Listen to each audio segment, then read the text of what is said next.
now the next speaker, it's 10 past 11. It's Father Ivel. We welcome back Father Ivel, who spoke yesterday. His presentation yesterday was Living Family Life in a Challenging World Today. And today's presentation is The Christian Family Rooted in Christ our Redeemer. And yet today's talk will take off from yesterday's presentation. So just to introduce Father one more time, Father Joseph Ivel Mendanha was born in 1965 in Mapaka, Goa, India.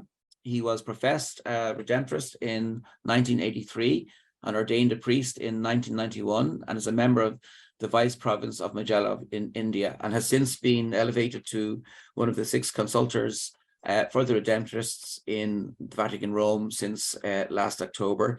So a big congratulations to you, Father, on that elevation. So it's a big responsibility. He exercised his ministry as a missionary and retreat director, a preacher of parish missions, as well as retreats for specialized groups, including bishops, clergy, and religious. From 2001 to 2010, he worked as assistant director of the Redemptorist Spirituality Centre in Rome. Having returned to India, he worked as a professor of Systematic Theology in the Redemptorist Major Seminary in Bangalore, and as a professor in the Pilar Missionary Seminary in Goa. He was an extraordinary consultor and posar from 2011 to 2015, and from 2015 has been the Vice Provincial Superior of the Vice Province of Majella. The 26th General Chapter elected him General Consultor from the Province of the Redemptorists of Asia and Oceania.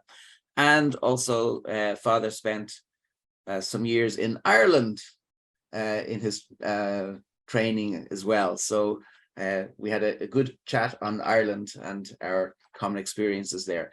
So with that, I'll stop the share and give. So now, Father, whenever you're ready, please take it away. Thank you. A very good morning to all of you from the city of Mumbai in India on the West Coast. It's 7:42 in the morning here. We're a couple of hours behind you in Japan. But it's a joy to be with you once again and to share this reflection with you on rooting our family life in Jesus Christ, our Redeemer. I'd like to begin with an anecdote that is often quoted about the owner, inventor, founder of Ford Motors. He was employing 2 young men for senior executive posts in the company. The 2 young men came well prepared. When they met the owner of Ford Motors, he invited them out to dinner. And they went to a very classy restaurant for steak. They enjoyed their dinner, excellent steak, great wine, good company. And when dinner was over and Ford paid the bill, he said to one of them, "Well, I'm sorry to say this to you, but you are not employed." And he turned to the other and said, "Congratulations, I'm employing you." The one who was not employed was surprised. And he said, "But you have not had an interview. You've not asked me anything. You have not looked at my credentials. I prepared so much, but what was the criteria that I'm not selected and my friend here is selected?" So Mr. Ford said, "Well, 2 things fundamental for working in our organization. The first, when we ordered the steak and the steak arrived, you immediately took the salt and you put it on the steak. Your companion tasted the steak first and then applied the salt. In other words, you prejudged, but the other checked out before acting." Fundamental to our organization is to check things out before we act, rather than acting on prejudgment or prejudice. And the second, he said, far more important really, you either have this or you don't. You were very polite to me. You were very courteous to me. But nobody else existed for you. I was the center of your attention. Whereas your friend here, yes, he was polite and courteous to me, but he was equally polite and very courteous to the maitre, the waiters, the staff. He said, please, he said, thank you. Every person was important to him. Whereas for you, the others didn't exist. For us in our company, in our organization, people are important. Every person is important. Not just the boss, but every person, no matter what their task or their job is. I think this is a very simple anecdote, but it can teach us a lot. Two fundamental qualities. The first, so often in life, we fall into errors because we act on prejudice instead of checking things out. And the second, to value people, irrespective of who they are, what titles they have, what professions they come from, to value people as persons. They may be children, they may be teenagers, they may be adults, they may be senior citizens. Every person is important. Now, both these two qualities, again, don't drop from the sky. They are cultivated. We grow into these qualities. And the place for cultivation, the garden for growth, is the family. The Christian family focuses on Jesus. That's why it's a Christian family. The heart of Jesus is love one another as I have loved you. This is the essence of the gospel. St. John in his letter says, God is love. In John's gospel, twice, chapter 13 and chapter 15, Jesus gives us the commandment, love one another as I have loved you.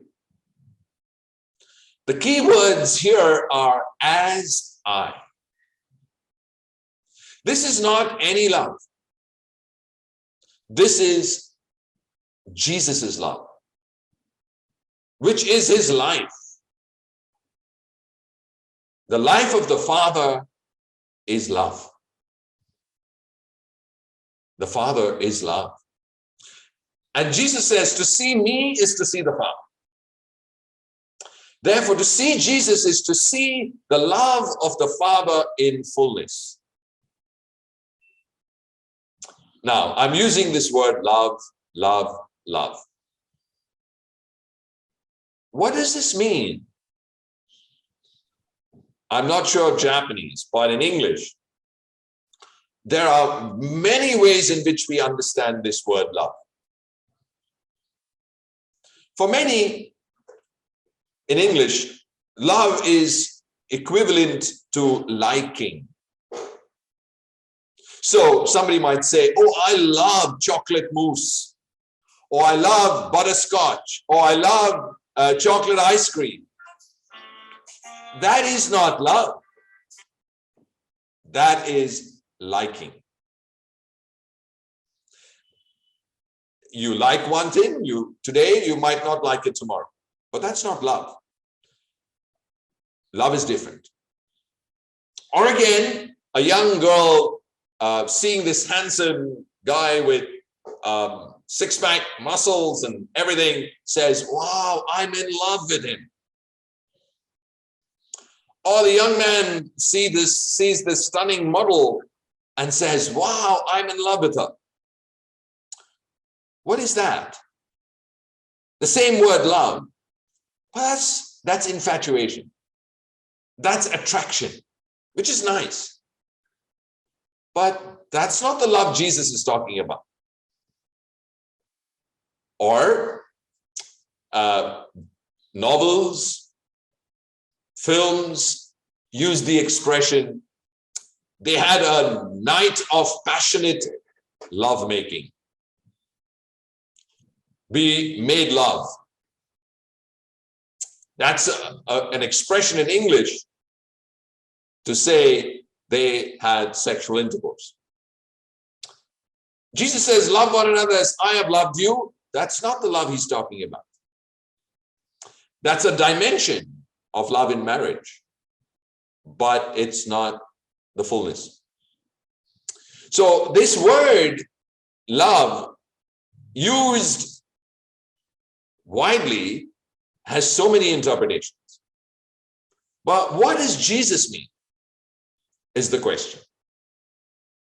For Jesus, love is not mere affection or mere liking or physical intimacy.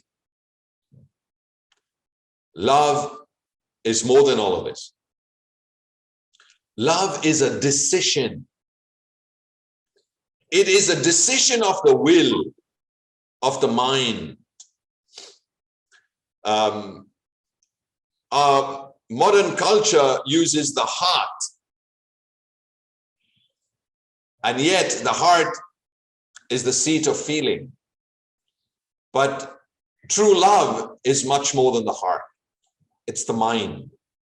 It's a decision.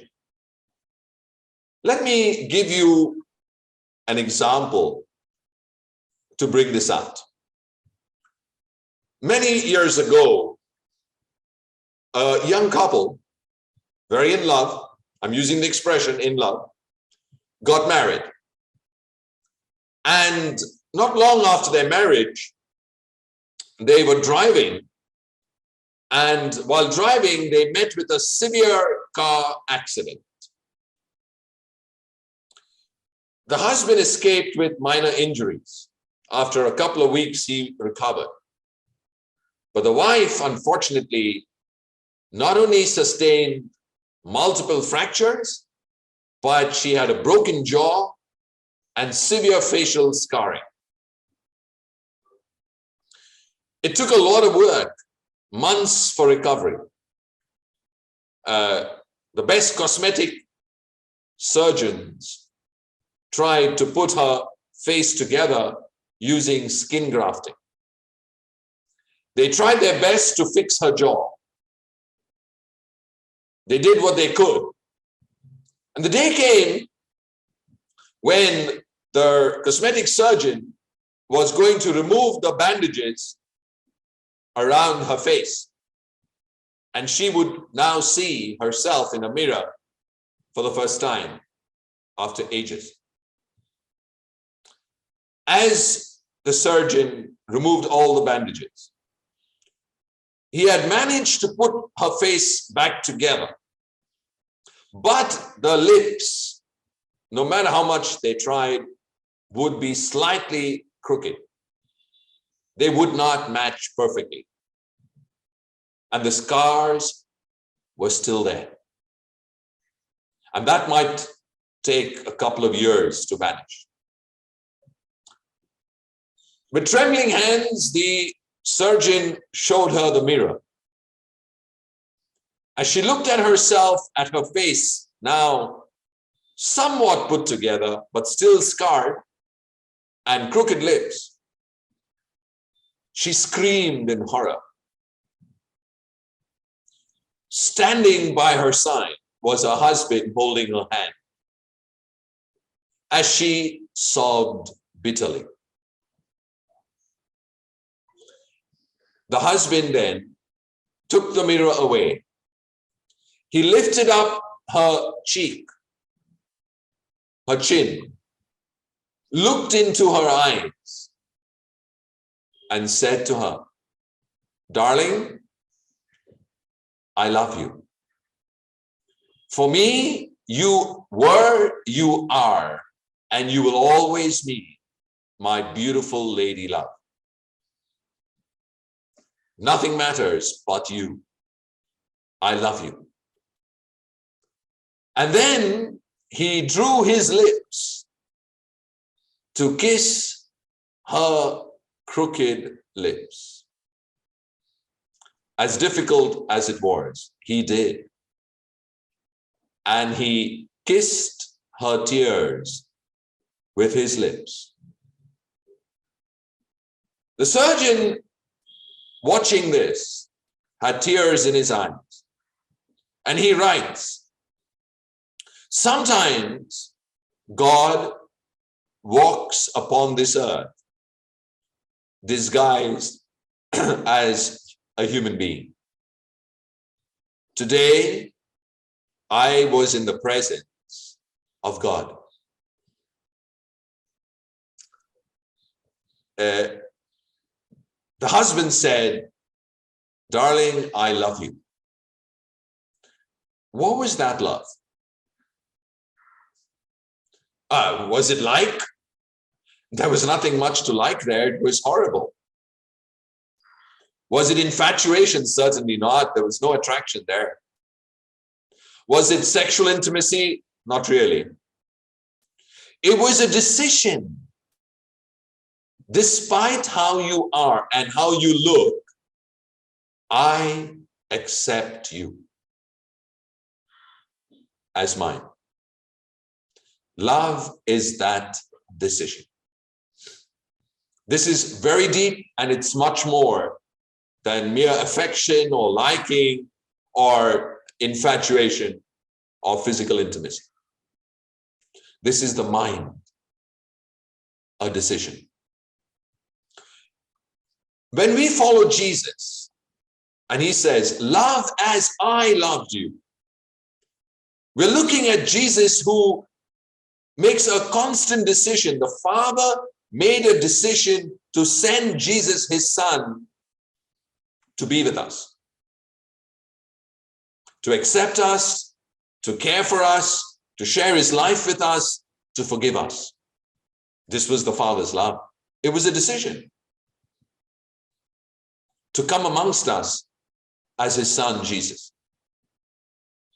Then Jesus loves everyone with that same love, sharing himself, caring for people, especially the poor and neglected, accepting people the way they were, respecting, forgiving. And then no greater love is one than to give his life for the other. John 15. No greater love. So this is the bedrock of Christian family life, rooted in the redeeming love of Jesus. Let me make it simple for you. I'm going to look at 5 important notions that constitute the love of Jesus and that explain love as a decision in a practical way for marriage and family life. The first, love is a decision to share. At the end of these 5 points, I'm going to give you, in English, we use the expression, an acronym. That is, the first letters of each of these words will form a word in itself, which will be easy to remember and use for yourselves. So we'll begin with the first. Love is a decision to share. As a family, you do not just share your home, you do. Your name, you do. Your children, you do. Your finances, you do. But sharing here is far deeper. You're sharing your person, your very self. This is the key for love, sharing oneself with the other. Sharing yourself with your spouse, sharing yourself with your children, sharing yourself with your siblings, sharing yourself with your parents and grandparents. To share calls for communication. The core for sharing person is communication. And a lot of the trouble in marriage and family life happens because of either faulty communication or lack of communication. In my limited experience working with marriages that have had problems, almost every one of these marriages, even infidelity, the root of the problem was faulty communication or lack of communication. So you might say infidelity? Yeah. When a spouse does not communicate with his spouse or she with him, or they don't communicate together properly, then one looks outside and starts to communicate with someone else. And that can result in infidelity. So the root is communication. Let me give you an example of very good friends of mine. The husband is a captain on board a ship. The wife and the children are at home. But every day, they spend time talking. Using social media, Viber or WhatsApp or whatever, they spend time, husband and wife. They talk, they discuss, they plan. She tells him about the children. She tells him about herself. He tells her about his day. And then with the children, they all communicate with the dad who's on board the ship. Maybe 2,000 miles away from them. But as they said to me, Father, we need this. They even conclude their sharing, their talking with prayer.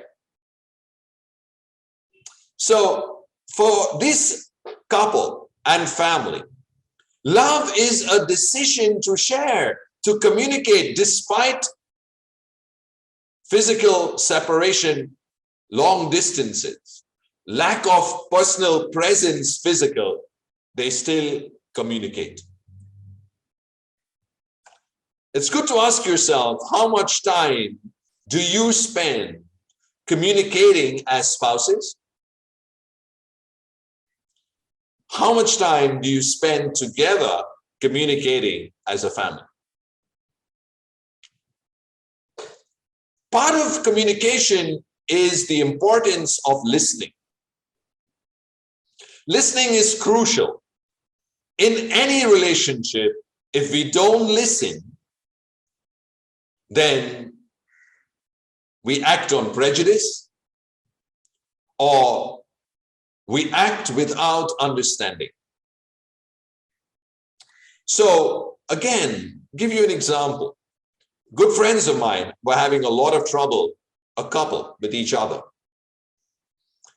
And the core was the lack of listening. They were very good, talented dentists, husband and wife, specialist dentists. They had their own clinic. At evening, they came home. Both were exhausted, but the wife would have to get things done with the children. The husband would turn on the television, put his legs up, loosen his tie, and watch either a hockey game or a soccer game or a baseball game. and relax. The wife would say, I want to talk about something. And he would say, I'm watching the match.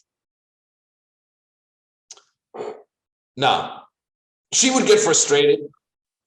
Then at supper time, when he's ready to talk, she would be upset. And she would say something harsh. And the key was, she said to me, Father, all I asked for, 10 minutes. 10 minutes of his time, he can put off the television, look at me, and let me just open up. And then once I share what I have to share, and then he can spend hours in front of the TV. But those 10 minutes, I just need to get it off my chest. So, a simple thing, the lack of time for listening to the other. How do you listen? Very often, and I've seen this with couples, I'm talking about couples because if the couples don't get it right, then it's not going to work with parents and children. Very often, when two come for counseling, one is speaking, I will stop the person speaking and I'll ask the other couple, can you just tell me what he said just now? And she will be embarrassed. She will have not heard what he said because she's already thinking what she's going to say next. That's not listening. That is hearing. Hearing is you hear sounds, but you're not listening. Listening means giving your full attention to the other. Communication is about sharing feelings. And feelings are neither right or they're neither wrong. Feelings are neutral. What we do as a result of the feelings, the choices we make, can be right or wrong.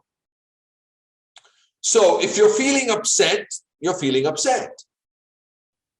If you're feeling excited, you're feeling excited. You're feeling happy, you're feeling happy. You're feeling angry, you're feeling angry. You're feeling dejected, you're feeling dejected.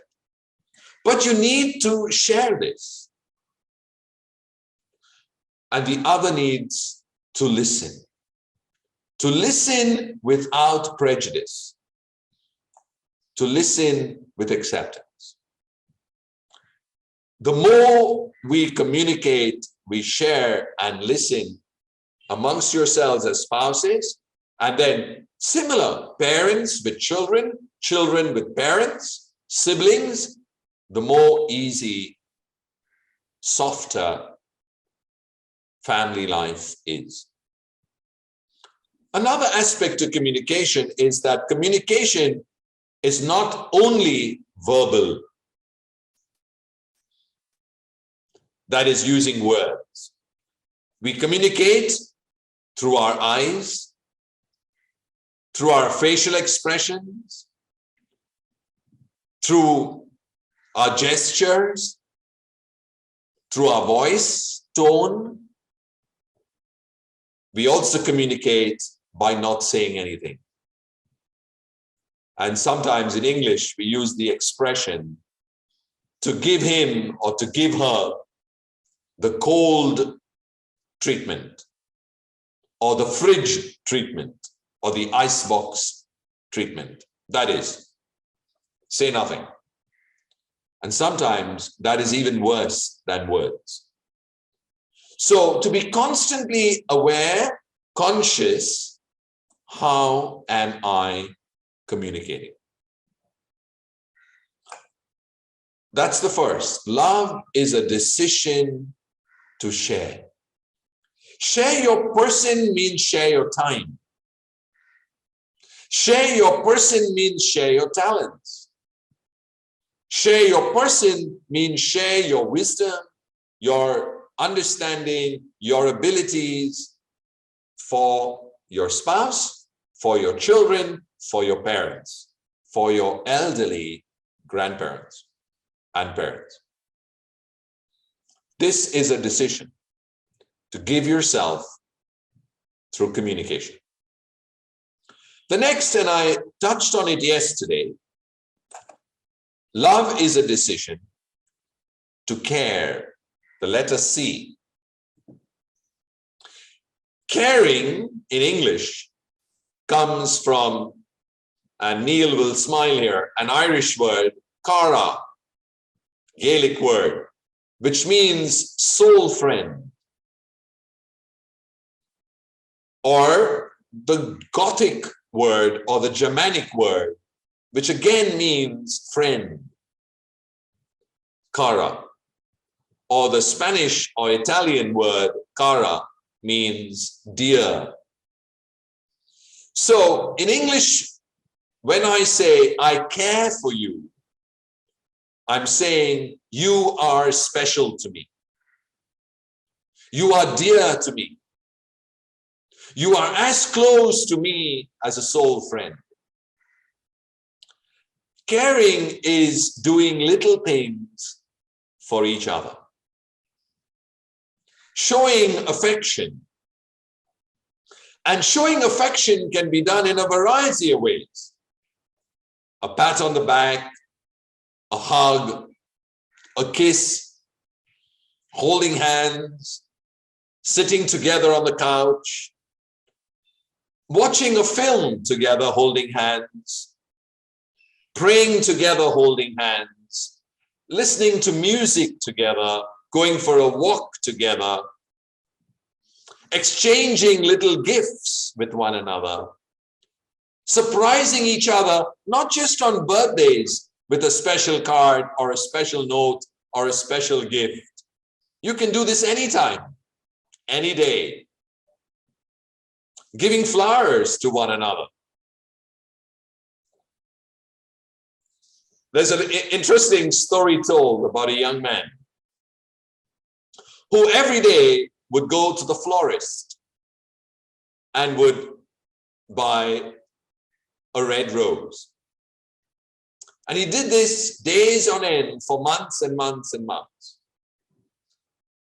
And one day, he stopped coming. And he just wasn't there. And the florist began to miss him and wondered what happened to him. And eventually he met him on the street. And he said, listen, what happened to you? Is everything okay? You used to come every day to buy a red rose. Did something happen? And the man said, oh, actually nothing happened. The girl I was buying the red rose for, well, I got married to her now. So why did he stop giving her the red rose? Just because he's married? There's no reason to stop. He could still give her a red rose. It was showing that he cared. But sometimes we do things leading up to marriage, and then after marriage, we just take each other for granted. And that's tragic. As we say in English, the age of chivalry is not over.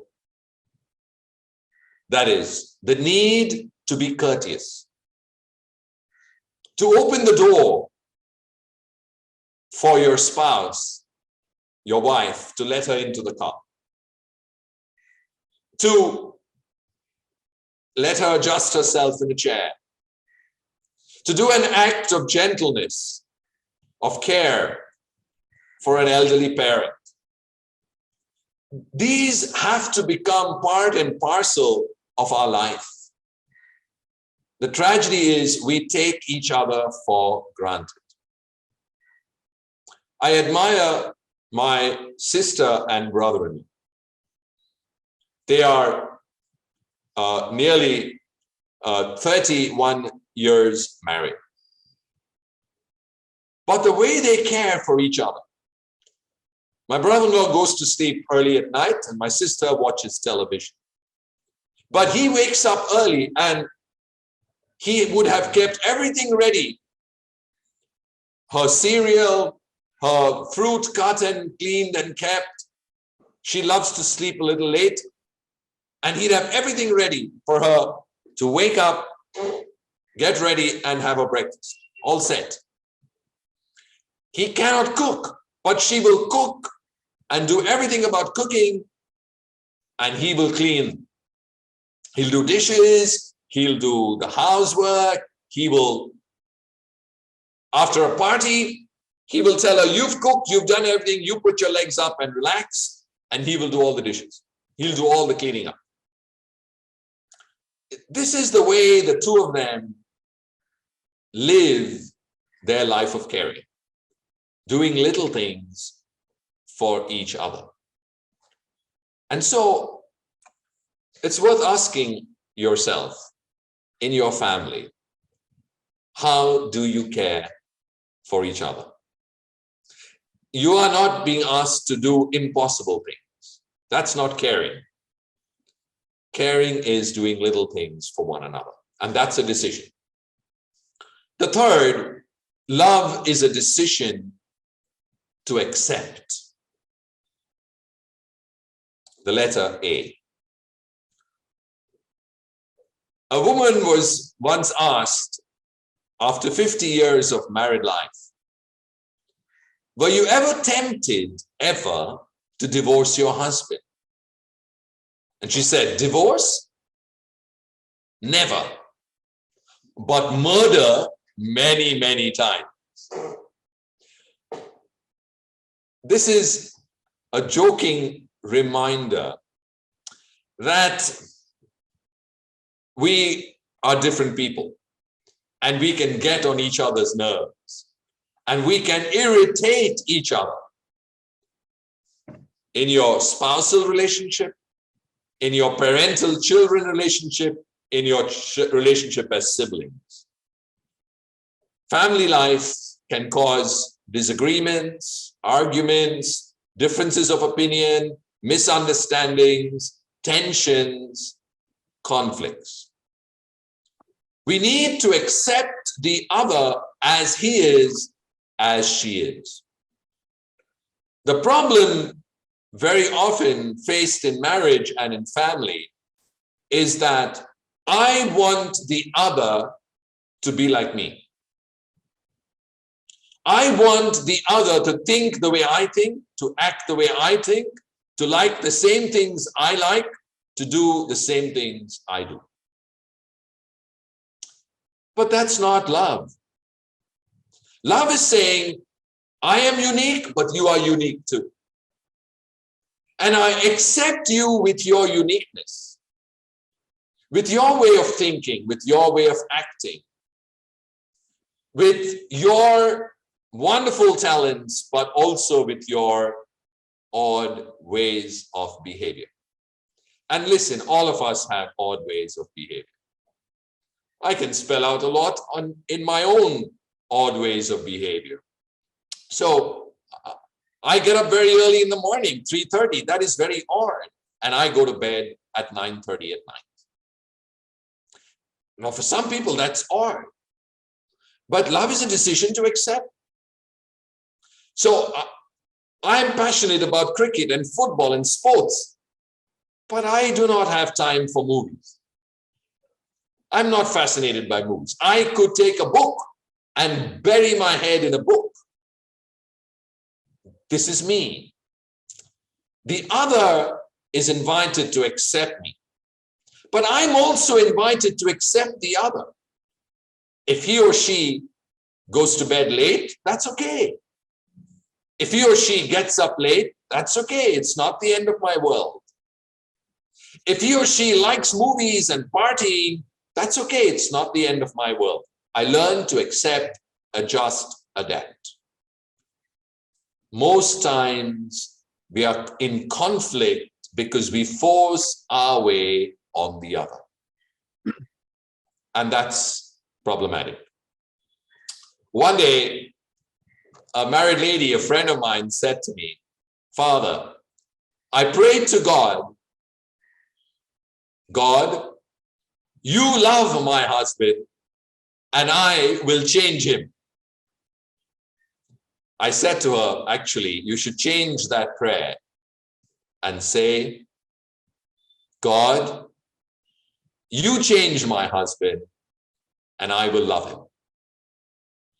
And that love means making the decision to accept and adjust to the ways of your husband, because none of us is perfect. And we learn to live with each other's imperfections in family life. Accepting and adjusting is a daily activity in family life.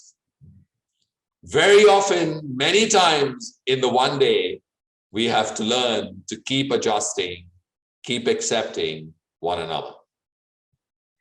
And this is a decision. One of the things that helps me, because I live in a community of men. Each of us is different. We may be all Indian, but we think differently, we act differently, we have different likes and dislikes, modes of behavior. I say to myself, when I find it difficult to adjust to the behavior or the actions of a member of my community, I say, so what? What's the big deal? The world is not going to end. I can adjust. And the moment I make that decision, I feel good. I make the decision to adjust, to accept the other, and that is love. The fourth, respect, the letter R. I know I'm using English, so in Japanese it will be different, but respect. Each one of us is created by God to reflect his image and likeness. This is the reason why I respect each member of my family, because in him, in her, is the image of God. God is present in each human being, because in the book of Genesis, we hear male and female, he created them. In his image and likeness, he created them. So even though we are different, male and female, we are different in ages, in roles, husband, wife, parent, child, grandparent, brother, sister, elder brother, younger brother, elder sister, younger sister. Even though some might have wonderful occupations, professions, but each of us has a fundamental dignity. We are children of God. And that is the core of respect. However, in family and in marriage, unfortunately, we show disrespect in many ways. And we need to check this. How do we manifest disrespect? Couple areas to be careful about. One area is criticism. There is constructive criticism given politely, given with a kind tone, given in private, given one-on-one.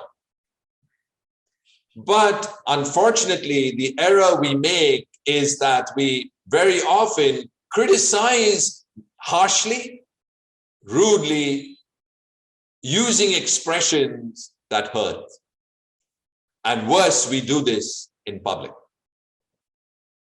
So it's common that sometimes a husband will criticize his wife, or a wife criticize a husband in front of others, and make him or make her feel small or embarrassed. Or parents do the same about their children in public. This destroys, this hurts, this is demeaning, it is disrespect. Another way which we fail is constant finding faults. It's almost as if the other has nothing good. The famous example is given. You show a person a white paper with a dot, and you ask the person, what do you see? And you say, I see the dot. But wait a minute, there's a whole white paper. Why have you picked the dot? Unfortunately, that's the way sometimes we act. There is so much goodness, but we focus on the negative, and we harp, we dwell, we constantly talk about the negative, finding faults, constantly. Grumpiness, harshness, bossiness, these are all unfortunate aspects of disrespect, which we need to constantly evaluate ourselves. Nagging, sometimes by men, can also cause pain, and vice versa. Nagging by women is equally disrespectful. But sometimes parents too keep on nagging. Oh, you always. Oh, you always come late. Oh, you always dirty the washroom. Oh, you always leave your soiled linen. This nagging does not bring about change. It actually contributes to resistance. The final area of disrespect I'm going to invite you to reflect on is violence. My dear friends, violence has no place in a Christian family.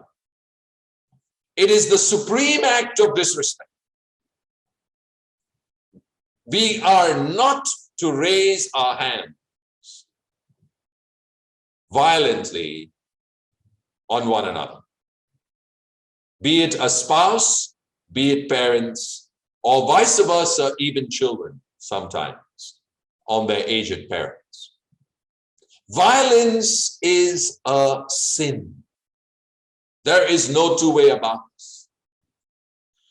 Tragically, domestic violence is brutal, is harsh, is a tragic reality of family life across countries, cultures, races. It's not just about the uneducated or the illiterate. You'll be surprised, statistics show that even the educated and professionals indulge in domestic violence. And this needs attention. If there is violent behavior in the family, please seek professional help. I'm repeating myself.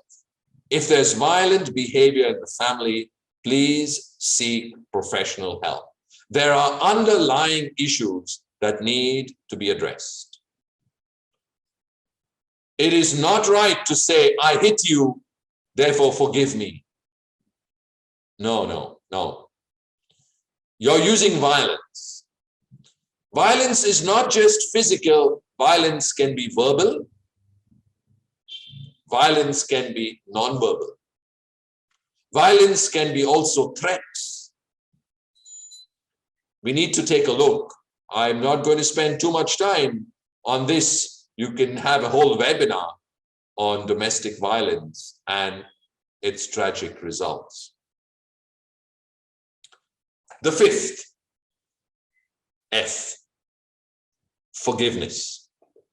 Love is a decision to forgive. It's only normal and it's only natural as we live together in family, husband and wife, parents and children, siblings together, that there will be misunderstandings. And sometimes the person who loves us most can hurt us the most. And that is the most painful. Very often we hurt each other in family, not deliberately. Or we say things we don't mean. But the key to this is forgiveness. St. Peter says in his letter, never ever let the sun set on your anger. Never ever let the sun set on your anger. That is, before you go to bed at night, as spouses, or as parents and children, or as children and parents, or as siblings, whatever the argument of the day, say, I'm sorry, please forgive me. As simple, just that much. I am sorry, please forgive me. Don't put conditions, don't put excuses, don't put justifications. Just, I am sorry, please forgive me. Then what is small will not escalate to become big. And if forgiveness is asked for, give forgiveness with generosity. Forgive and let it go. Do not bring it up again tomorrow or the day after or the next month. Once you forgive, let it go. Don't turn back. There's a story told about a married couple, 50 years married. And the interviewer asked the gentleman, wow, 50 years as a married couple, and you have always seemed to be a happy married couple. What is the secret? And the man said, it's very simple. Whenever I made a mistake, I went to my wife and I said, honey, I'm sorry. Please forgive me. And whenever she made a mistake, I closed my eyes and I pretended there never was a mistake. Well, that's just said in lighter vein. But the key is forgiveness. Let go. What I've given you in English is a scarf. SCARF. Love is a decision to share, to care, to accept, to respect, and to forgive. For all of this, we need one more big S, which is sacrifice. The very core to Christian love is sacrifice. Jesus says, no greater love is one than to give his or her life, to sacrifice his or her life for the other. Sacrifice means placing the other and the other's feelings, the other's needs as more important than mine. Sacrifice means being other-oriented, other-centered. When a wife says, my ambition is to make my husband happy, she's placing him before her. When the husband says, I place my wife before me, my ambition is to make her happy. This comes naturally to parents. Our ambition is to make our children happy. Children have to say the same. Our desire must be to make our parents happy. This is other-centered. The danger is we are so often self-centered. I want my happiness and I want it now. And that results in destruction. The more other-centered we are becoming more godlike. And so if you look at all these dimensions, we see them fulfilled in Jesus to perfection. Jesus shared his life, his time, his person. Even though he was tired so often, he gave himself, his talents, his words, his understanding for all kinds of people, irrespective. Jesus cared. He cared for the sick, he cared for lepers, he cared for sinners, he cared for prostitutes, he cared for tax collectors, he even cared for the Pharisees by inviting them to conversion. Jesus accepted people. He accepted Peter, despite Peter's funny ways and false ways. He accepted even Judas. Judas does not accept, but Jesus accepts him. He accepts Matthew, the tax collector. He accepted them as they were. And that acceptance brings their change. Jesus respected. He respected authority. Give to Caesar what belongs to Caesar. Give to God what belongs to God. Jesus respected children. Let the children come to me. He respected the elderly, the woman, Peter's mother-in-law, or the woman with the withered hand. He respected the foreigner. He respected people for who they were. And finally, Jesus forgave. Till the very end, Father, forgive them, for they know not what they do. The core of Christian love is Jesus. Sharing, caring, accepting, forgiving, respecting. And we see this on the cross. And that's why the central symbol for a Christian, the central love symbol is not a heart, but the cross. Because on the cross, we have love to perfection. No greater love is one than to give his life for the other. So as a Christian, I do not look at a heart for love and bow down to a heart. I look at the cross for love and I bow down to the cross and to the one who was crucified and has risen and is now giving me the grace and blessing to love as he loved and to live as he lived. And so let me end by saying, love is a decision. When Jesus says, love one another as I have loved you. We follow Jesus in your married life, in your family life, parents and children, siblings, and with your grandparents, to root ourselves in the love of Jesus. Thank you. Thank you, Father Ivel. Thank you very, very much. A wonderful, inspirational talk we've just heard. Thank you.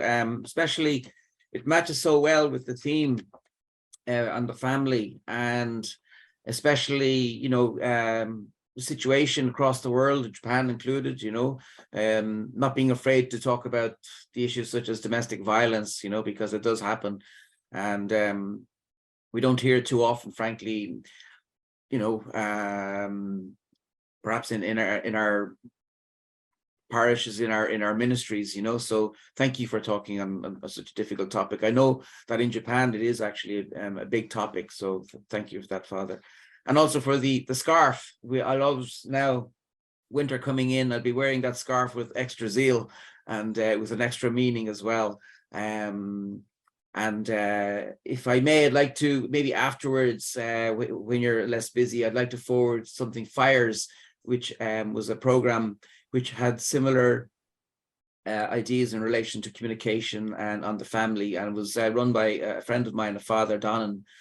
It was the Marriage Encounter program, but that's for offline. I'd like to forward that with you, to you. So everybody, thank you again, Father. Is there anybody who'd like to ask a question? Oh, sorry, yes, Marie, I'll bring you back, Marie. Yes, just bring back Marie back to change the interpretation. Okay, Marie, are you back? I am indeed, I think Great. so.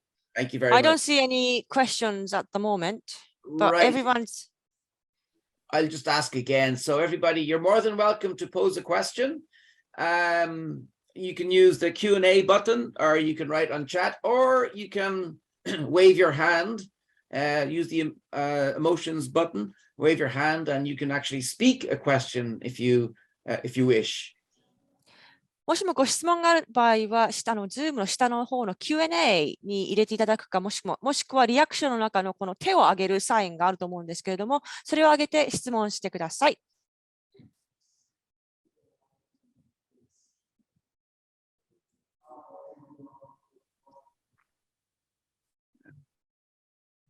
So now's the chance, everybody. If you'd like to ask a question, please do so now. Marie, any questions, Marie-Therese? She's been asking questions yesterday as well.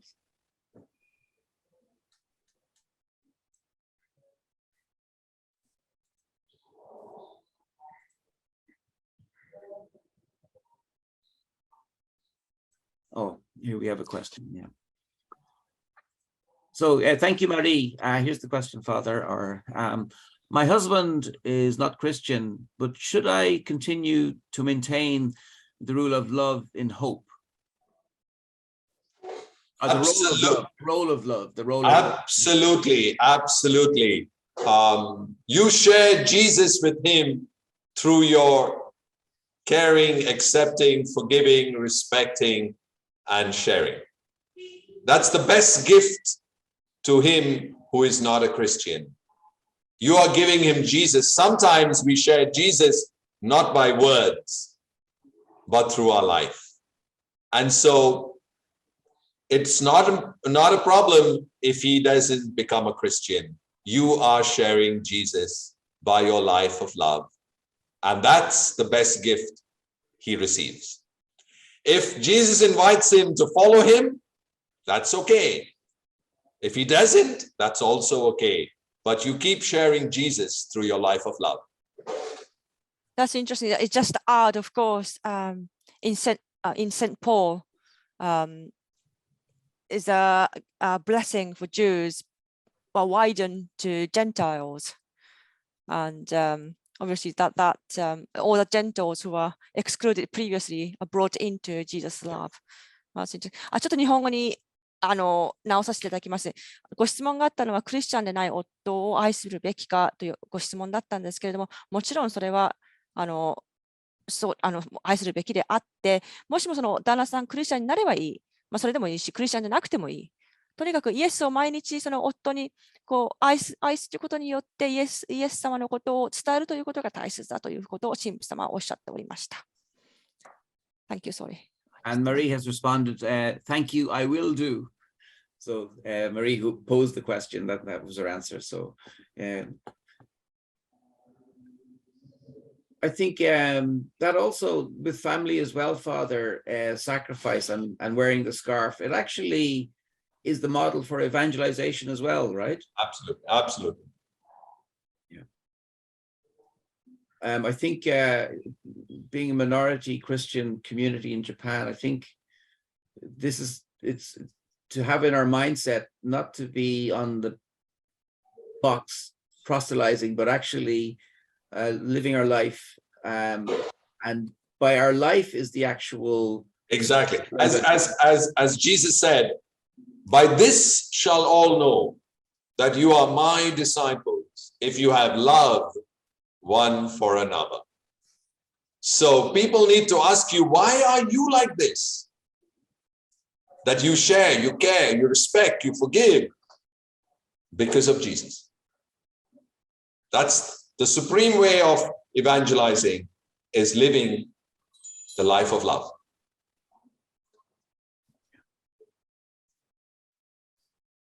I don't want to hug the conversation, but it reminds me of reading about how in the early Christian church it was the Christians who were sacrificed. Now that was really the hardest sacrifice, to being in the arena. but it was the Roman women who were inspired by this sacrifice. They asked the question, why? And in the same way, in a very not some dramatic way, in our own office, school, Absolutely, with friends, and if people ask why are there's something about the Christian life, I think, and so in your presentation in relation to family, there's that kind of uniqueness in the way people live, the roses and continuing the roses, something, and it doesn't have to be a major thing, it just has to be something done with consciousness. Yeah. I suppose what really struck me, Father, was when you said love is the decision, and something which comes from mind. Yeah. In Dominican order, we often say we can't love someone unless we know that person and we make that conscious decision to love that person. Whereas often I until you actually told me that, I associated love with heart. God saw us through heart, but obviously he made a decision in his mind as well. That's And I don't like to throw words which confuse people, but if you look at the Greek text, the word used for in John, love one another, is not philia, that is affection. It's not eros, which is physical intimacy. It is agape. Agape, yes. And agape is that decision. It's a mind act. That's interesting. I mean, you just reminded me of G.K. Chesterton. Yes, the 5 love. Yeah. And I forgot what that was actually, but got it somewhere here. So yes, it's interesting. Agape. Yeah, I think in English language, love is used to cover many situations. Absolutely.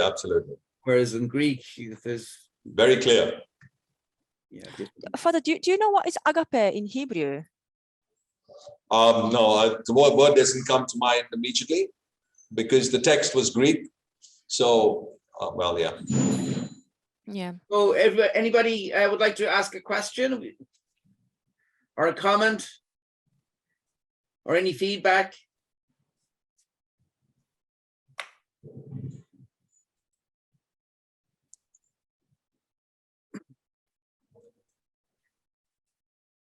Okay, I think yeah, okay, wait. Oh, there's Marie-Therese has written another comment. So I continue to clean his shoes if he don't want to accept Christianity. I continue to clean his shoes even if he doesn't want to accept Christianity. Sacrifice. Father, I just want to ask you, living in India, do you ever have conflict with other religions like Muslims and Hindus? By and large, no. When Christians truly live their call to be like Jesus, we're always seen as a peace-loving, non-reacting community. So the Christians, okay. Yeah, the Christians. So there are tensions between Hindus and Muslims, and the Muslims like to live near Christians. I see. Because they feel safe. Similarly, the Hindus feel safe living near us. I see. Because that's the general understanding. Christians don't react, they don't hurt you. I see. Which is a very noble understanding. And I think that's a way of proclaiming. That's really good. Obviously, you're going to get exceptions. And we sometimes make huge blunders and mistakes. And so, But they will say, that's very unlike Christian. Ah, I see. We isolate ourselves from that kind of act. I understand. Now, what is so interesting is that in Japan, I suppose a lot of people are quite anti-religion. It's not just Christian, because we had lots of problem about cult, as you know. Yeah. And my parents, they're atheists. They're really worried that I'm Catholic. So there's a tension between that fear of religion and having a religious life in Japan, even in the family. It's a challenge to share with people that Christianity is not a religion. I see. It is a way of life. It's a way of life. Unfortunately, we become a religion, then we enter cult. Jesus never wanted that. He wanted way of life. He is the way. He is the way. He's the truth. He's the life. We follow him.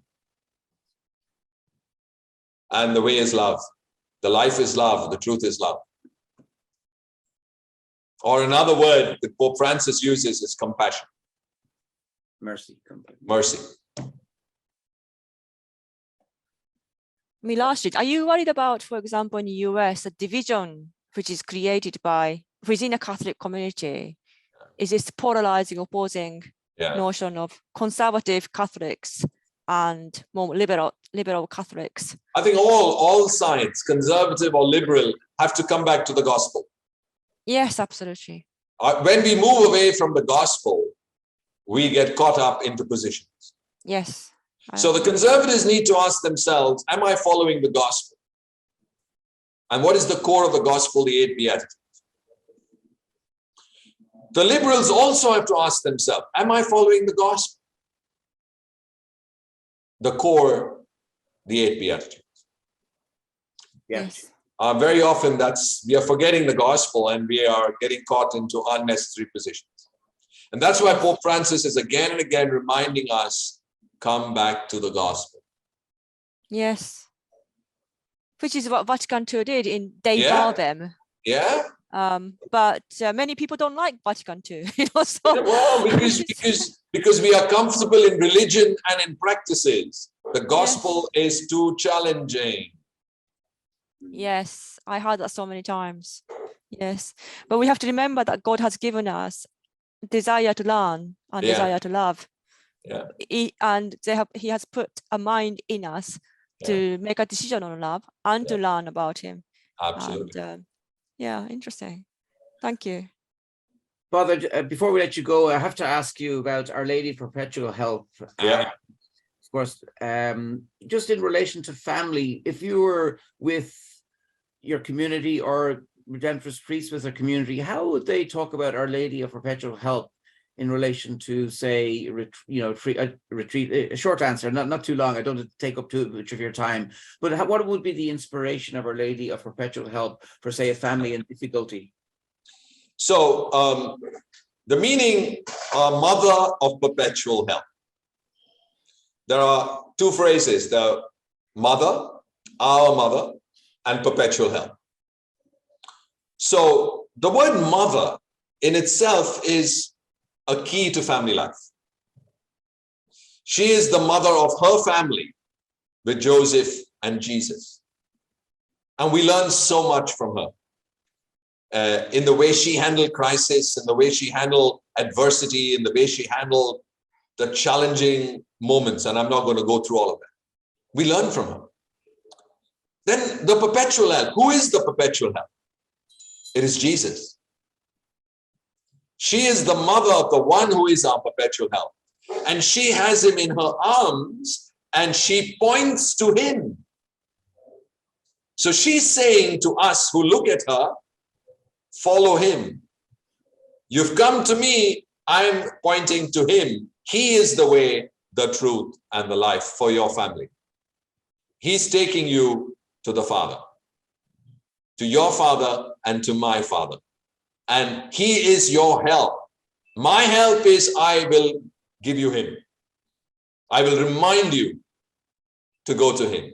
Do whatever he tells you.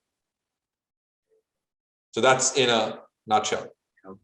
Wonderful, Father Ivel. Thank you very much. Well, with that, we will go for lunch break now. And again, once again, thank you so much, Father Ivel. It's been wonderful yesterday and today. You've imparted us with words of wisdom, inspiration in our faith. I would love to always hope that maybe one day you wouldn't mind speaking to us again out in the far east. Most welcome, anytime. Anytime.